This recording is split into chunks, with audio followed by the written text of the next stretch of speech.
धरान नेपाल हो कि होइन? नेपाल हो नि। काठमाडौँमा बसेर चाहिँ धरानको निर्णय गर्नु पाउने, काठमाडौँमा बसेर चाहिँ ताप्लेजुङको निर्णय गर्नु पाउने, त्यो काठमाडौँमा बसेर तपाईँको कर्णालीको निर्णय गर्नु पाउने हो भने धरानमा बसेर नपाउने भन्ने कुरा छ भने क्या।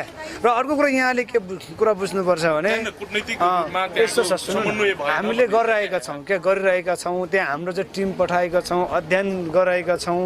चाहिँ अहिले मोटामोटी चाहिँ दाताहरूले, सहयोगी दाताहरूले होइन भेटीको रूपमा चाहिँ शैक्षिक सहयोगको रूपमा चाहिँ लगभग 76 लाख रुपियाँ चाहिँ जम्मा भइसकेको छ भन्ने कुरा भर्खरै यहाँ चाहिँ हाम्रो चाहिँ कोषाध्यक्षले मलाई चाहिँ गर्नुभयो होइन।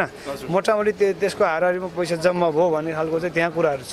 त्यो कारणले गर्दाखेरि तपाईँको चाहिँ त्यो चाहिँ कुटनीतिक पहल भन्ने कुराहरू त्यहाँ हाम्रो चाहिँ गएको छ, जहाँ चाहिँ त्यो तुइन छ त्यहाँनिर त्योभन्दा चाहिँ 100 मिटर आसपासमा चाहिँ भारतको सिमाना परेको त्यहाँ चाहिँ परेको होइन भन्ने खालको पनि छ। त्यसमा आज विज्ञ टोलीहरू हामीले पठाएका छौँ, उहाँको रिपोर्ट चाहिँ सायद आज र भोलिमा चाहिँ पेश हुन्छ होला भन्ने छौँ। त्यो झोलुङ्गे पुल बनाउनको निम्ति चाहिँ भारतसँग समन्वय गर्नुपर्ने, त्यही कारणले अगाडि स्थानीय तहले पनि गर्न सकेको भन्ने छ। तर अब त्यसको तपाईँहरूलाई लागेको आरोप चाहिँ हर्क साम्पाङले भावनामा बगेर धरानमा बसेर वस्तुगत स्थिति पनि नबुझिकन चन्दा उठाउन थाले भन्ने आरोप छ क्या।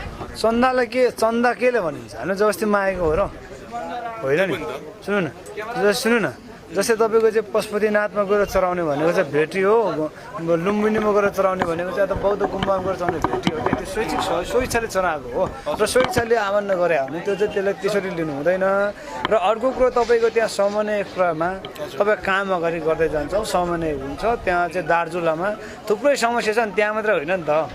हाम्रो टिमले त्यहाँ गएर थुप्रै किसिमको चाहिँ अहिले अध्ययन गराएको छ, त्यहाँ बाटोघाटोको चाहिँ अवस्था हेरिरहेको छ होइन। त्यो कारणले गर्दाखेरि तपाईँको समन्वय भन्ने कुरा गर्दै जानुपर्छ, काम गर्नु पर्यो क्या। काम पहिला चाहिँ काम गर्नु। जस्तै अब यति बेला यहाँलाई त बालेन्द्र शाहले सरकार पक्षमा आउनको निम्ति फकाइराखेको भन्ने पनि छ।